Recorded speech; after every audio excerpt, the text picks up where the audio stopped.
आज हम लोग मिरर्स फार्मूला पर बात करने वाले हैं। मिरर का जो फार्मूला है 1/v + 1/u बराबर 1/f, इसको प्रूफ करने वाले हैं। तो फटाफट से हेडिंग दे देना है और उसके बाद अब हम लोग स्टार्ट करते हैं। ठीक है, देखा जाए जरा। ये एक कनकेव मिरर है इस तरीके से। ठीक है, ये क्या है? कनकेव मिरर है। अच्छा, उसके बाद यहाँ पर ये जो है ये मेरा क्या है? पोल है। पोल को हम लोग क्या चीज़ से? P से डिनोट करते हैं। ठीक है, P से डिनोट कर दिए। उसके बाद इधर इसका सेंटर ऑफ कर्वेचर होता है नहीं? अच्छा, यहाँ पर कहीं पर इसका क्या है? फोकस। अच्छा, इन दोनों के एकदम बीच में होता है ना। यहाँ पर मान लिया जाए कहीं पर ऐसे O, यानी कि क्या कोई ऑब्जेक्ट है। कोई ऑब्जेक्ट है क्या? यहाँ पर कोई एक ऑब्जेक्ट है O। तो इस ऑब्जेक्ट O से एक रे जाएगा, यहाँ टकराएगा, टकरा करके इधर ऐसे कट करेगा तो इमेज बनेगा नहीं। तो यहाँ से एक रे हम लोग लेकर के जा रहे हैं, यहाँ लेकर के गए। ये मेरा इंसिडेंट रे है। इंसिडेंट रे को जहाँ पर जाता है वहाँ पर हम लोग को क्या करना पड़ता है? एक नॉर्मल। अच्छा, इस पॉइंट का नाम हम लोग रख देते हैं M।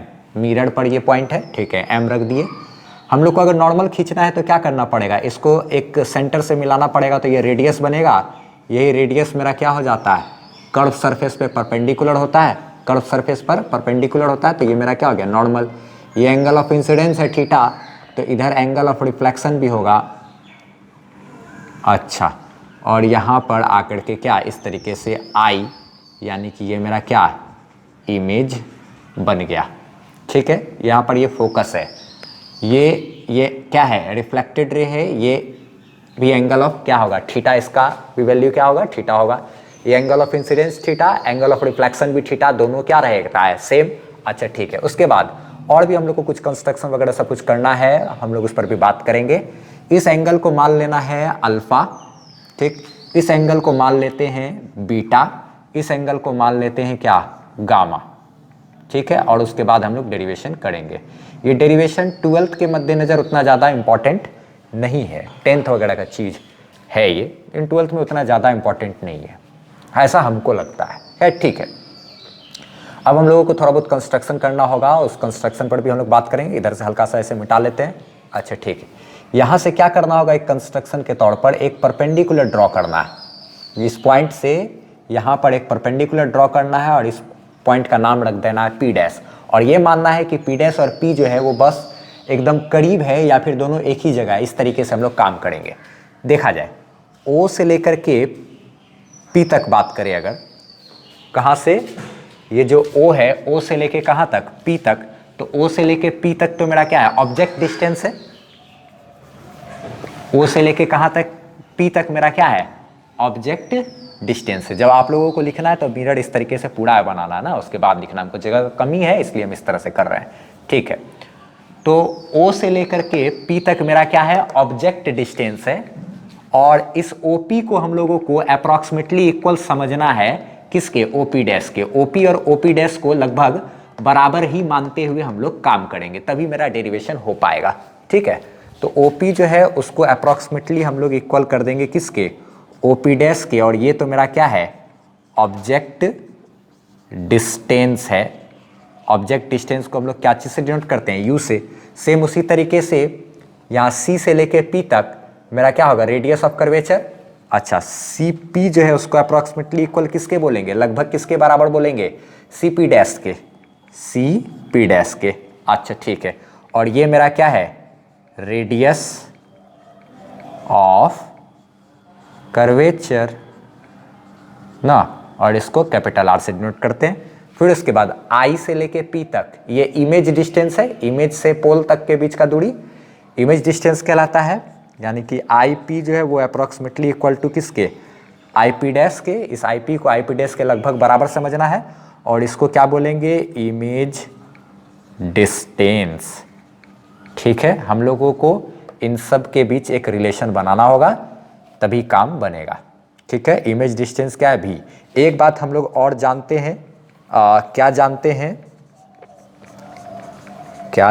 10th क्लास से हम लोग जान रहे हैं कि ये जो सेंटर और पोल है ना, इसके एकदम ठीक बीच में फोकस होता है। यानी कि जो फोकल लेंथ है, इस फोकल लेंथ को डबल कर देंगे तो हम लोग को क्या मिलेगा, ये रेडियस ऑफ कर्वेचर। एफ बराबर r/2 बोलो या फिर r बराबर 2f। फोकस का दुगना होता है क्या, रेडियस ऑफ कर्वेचर, इसका डबल होता है क्या, रेडियस ऑफ कर्वेचर ना। ये हम लोग 10th क्लास से जानते हैं ये सब चीज़, ठीक है।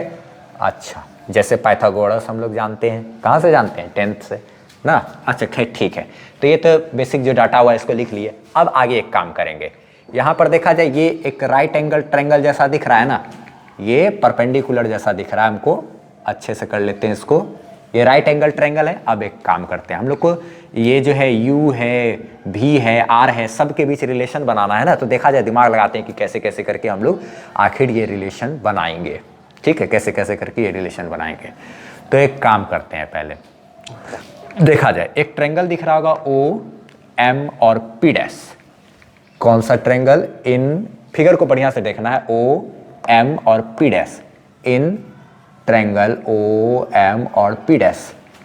ओ एम और पी डैश में अगर ये बोला जाए कि tan अल्फा बराबर, tan का मान इसीलिए लेंगे ताकि ये वाला परपेंडिकुलर भी आ जाए और ये क्या है, ये मेरा बेस मेरा यानी कि u ऑब्जेक्ट डिस्टेंस भी आ जाए, ठीक है। अच्छा, और कुछ लेंगे tan के अलावा कोई दूसरा एंगल तो काम नहीं बनेगा। यहाँ पे tan अल्फा बराबर क्या, परपेंडिकुलर बाय क्या करना होता है, बेस। तो हम लोग चाहें तो यहाँ पे लिख सकते हैं tan अल्फा बराबर परपेंडिकुलर यानी कि क्या, M P dash by M P dash by O P dash, O P dash. अच्छा, ये एम पी डैश तो ठीक है, अच्छा, डिवाइडेड बाय ये जो ओ पी डैश है, ओ पी डैश मेरा क्या है, ओ पी डैश मेरा क्या है, ऑब्जेक्ट डिस्टेंस है यानी कि क्या है, u। अच्छा, एक बात ध्यान रखना है कि अल्फा इज वेरी स्मॉल, एक therefore tan alpha is equal to क्या हो जाएगा, अल्फा। इतना ध्यान रखना एक बात कि ये जितना भी एंगल है ना, alpha, beta, gamma, theta, theta, ये सब छोटा एंगल है, ठीक है। तो छोटे एंगल के लिए हम लोग जानते हैं कि tan अल्फा का मान अल्फा के बराबर होता है। अच्छा, अगर ये ध्यान रखना है, ये बात, ये बेसिक, बहुत बेसिक चीज़ है ये ना, 11th क्लास से ये लोग को सिखाया जाता है कि साइन थीटा का मान छोटे एंगल के लिए थीटा के बराबर होता है। साइन थीटा डिग्री बराबर क्या होता है, थीटा। टेन थीटा डिग्री बराबर क्या होता है, थीटा। साइन थीटा और टेन थीटा दोनों बराबर होता है, ठीक है, ये ध्यान रखना है। नहीं तो इसके बारे में मेरे प्लेलिस्ट में जा कर के आप चाहो तो देख सकते हैं, बेसिक मैथमेटिक्स का जो प्लेलिस्ट है उसमें आप लोगों को इसके बारे में भी मिल जाएगा, ठीक है। तो ये tan अल्फा किसके बराबर है, अल्फा के बराबर। इसीलिए हम लोग यहाँ पर tan अल्फा की जगह क्या लिख सकते हैं, alpha is equal to M P dash by क्या, u, M P dash by क्या, M P dash by u। अच्छा ठीक है, नाउ अब आगे देखा जाए, इन ट्रायंगल देखा जाए ये वाला सी एम और पी डैश, सी एम और पी डैश, यहाँ पर बोला जाए tan beta, C M P dash, C M P dash, C M P dash, tan beta बराबर परपेंडिकुलर बाय बेस, यानी कि M P dash by base की बात करें तो ये क्या हो जाएगा, सी पी डैश परपेंडिकुलर ये डिवाइडेड बाय ये क्या है, base, M P dash by क्या करना है, सी पी डैश। अच्छा ठीक है, ये एम पी डैश को तो ऐसे रखेंगे, सी पी डैश की बात करें अगर तो ये सी पी डैश हम लोग का किसके बराबर है, radius of curvature, radius of curvature के बराबर इसको लिखे नहीं। अच्छा नाउ क्या कहते हैं, एक बात और ध्यान रखना है कि चूंकि beta is very small therefore tan beta को हम लोग किसके बराबर बोलेंगे, बीटा के बराबर, इसीलिए लिख सकते हैं बीटा बराबर एम पी डैश बाय क्या, R, M P dash by क्या लिख सकते हैं, आर लिख सकते हैं, ठीक है। अल्फा का मान इतना है, बीटा का मान इतना है। अब उसी तरीके से सेम टू सेम हम लोग इस वाले ट्रायंगल में गामा का मान कैलकुलेट करेंगे। इन ट्रायंगल कौन सा, आई एम पी डैश। अब इसमें बात करते हैं, इस ट्रायंगल में जो है देखा जाए अगर तो ये tan गामा की बात करें अगर, tan गामा, तो tan गामा बराबर क्या लिखेंगे, परपेंडिकुलर बाय बेस लिख सकते हैं ना।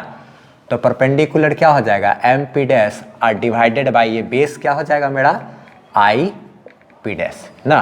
परपेंडिकुलर और डिवाइडेड बाई ये क्या है, बेस। अच्छा चूंकि एक, अच्छा ठीक है, एम पी डैश को ऐसे ही रहने देते हैं। बेस की बात करें तो ये आई पी यानी कि आई पी डैश मेरा इमेज डिस्टेंस है ना, इमेज डिस्टेंस, इसको इसके बराबर समझते हुए इमेज डिस्टेंस यानी कि क्या भी लिख सकते हैं। अच्छा ठीक है, एक बात और, चूँकि गामा इज वेरी स्मॉल, यहाँ पे सारा एंगल को बहुत छोटा ही मानते हुए हम लोगों को काम करना है, ठीक है। इसलिए 10 गामा जो है उसको बराबर किसके करेंगे, गामा के। देयरफॉर हम लोग लिख सकते हैं gamma is equal to M P dash by क्या, वी। तो देखा जाए अल्फा का value M P dash by U, beta का value M P dash by R, अच्छा ठीक है, और गामा का वैल्यू क्या है, एम पी डैश बाय भी। इस आर में हम लोग जानते हैं, आर में मेरा एफ है, ठीक है। अब हम लोग इतना करने के बाद क्या करते हैं कि नाउ एक चीज़, एक और काम यहाँ पर हो जाएगा। क्या काम हो जाएगा कि देखा जाए, हम लोग एक बात मालूम है, एक ट्रायंगल दिख रहा होगा ओ एम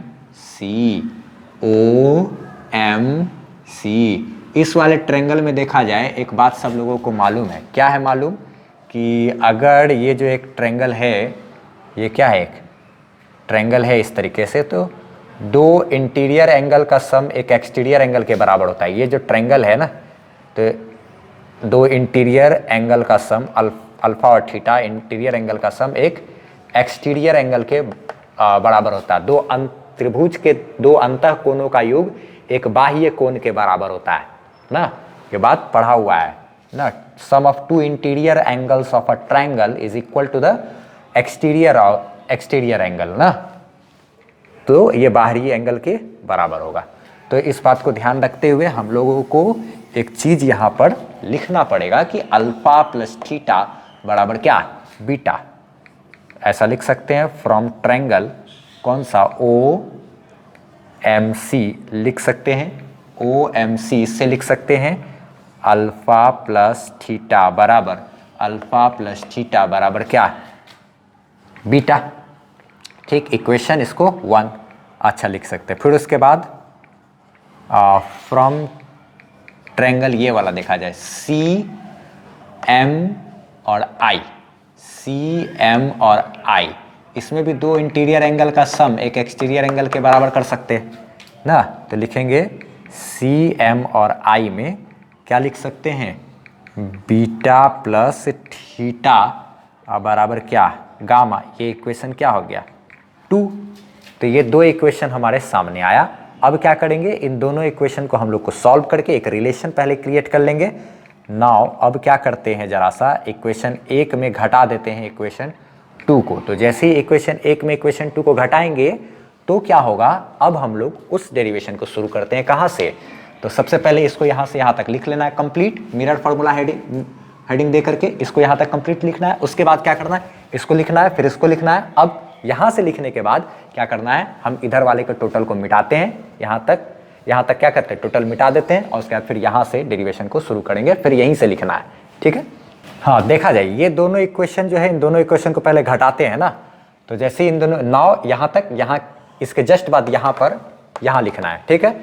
तो क्या लिखेंगे कि अल्फा प्लस थीटा, इधर वाला को इधर वाले से घटाएंगे, इतना में से घटाएंगे कौन सा, बीटा प्लस थीटा को घटाने वाले हम लोग। अच्छा ठीक है, बराबर इधर बीटा में से क्या घटेगा, गामा घटेगा। तो अब एक चीज़ देखा जाए, ये हो जाएगा alpha plus theta minus beta minus theta, इधर हो जाएगा बीटा माइनस क्या, गामा। अच्छा, ये माइनस थीटा और प्लस थीटा कैंसिल, तो अल्फा माइनस बीटा बराबर बीटा माइनस गामा। ये गामा को इधर लेकर के आ जाते हैं, तो ये माइनस से इधर आके प्लस हो जाएगा और ये माइनस से उधर जाके उधर प्लस हो जाएगा।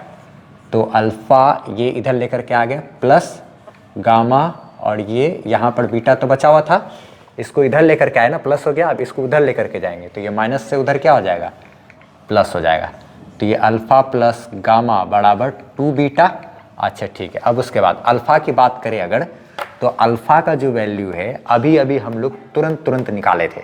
क्या निकाले थे अल्फ़ा का वैल्यू, अल्फ़ा का वैल्यू अभी अभी याद होगा, क्या निकाले थे, M P dash divided by u अभी अभी निकाले थे, अच्छा ठीक है, एम पी डैश बाय क्या निकाले थे, u, अच्छा ठीक है, प्लस गामा की बात करें तो गामा का वैल्यू अभी अभी हम लोग तुरंत निकाले थे, क्या निकाले थे, एम पी डैश बाय भी निकाले थे ना अभी अभी तुरंत, बराबर 2 इंटू बीटा की बात करें तो बीटा का वैल्यू भी अभी अभी हम लोग तुरंत निकाले थे, क्या निकाले थे, एम पी डैश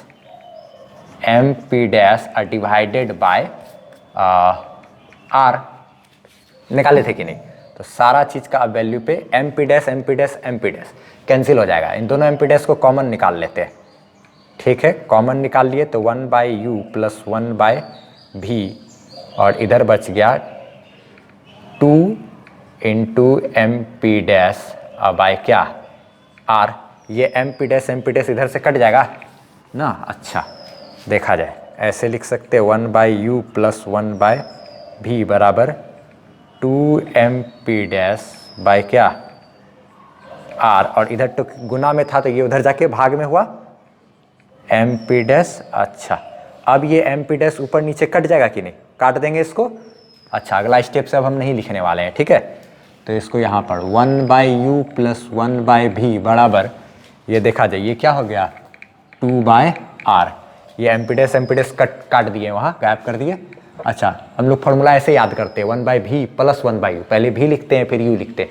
किसी को कभी भी लिख सकते हैं लेकिन मुंह पे चढ़ा हुआ है जो, तो इसलिए उससे अकॉर्डिंग क्या करते हैं इसको, बस कोई ऐसा फ़र्क नहीं पड़ता, इसको इधर कर लिए, इसको ज़रा सा इधर कर लिए, ऐसे ही हमको याद है तो क्या करें, कोई फ़र्क नहीं पड़ता।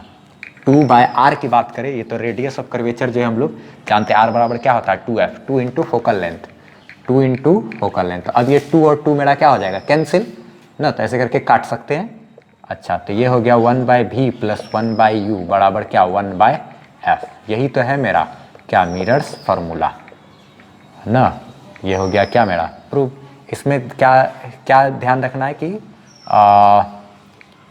सारा चीज़ को साइन के साथ रखना है, विथ साइन का मतलब समझ गया, अच्छा ठीक है, इसमें भी हो, इमेज डिस्टेंस हो, ऑब्जेक्ट डिस्टेंस हो, चाहे फोकल लेंथ हो, सबको हमको क्या करना है साइन के साथ रखना है। अगर कनकेव मिरर है और उसका वैल्यू दिया हुआ फोकल लेंथ का, तब हम लोगों को क्या माइनस में लेना होगा, कनकेव लेंथ का, कनकेव मिरर का फोकल लेंथ माइनस में होता है, कन्वेक्स का पॉजिटिव में होता है। खैर ठीक है, इस तरीके से हम लोग को क्या करना है, मिरर फॉर्मूला को ये और ये सबको नोट डाउन कर लेना। ये 12th के मद्देनजर उतना ज़्यादा इंपॉर्टेंट नहीं लगता है हमको, ठीक है।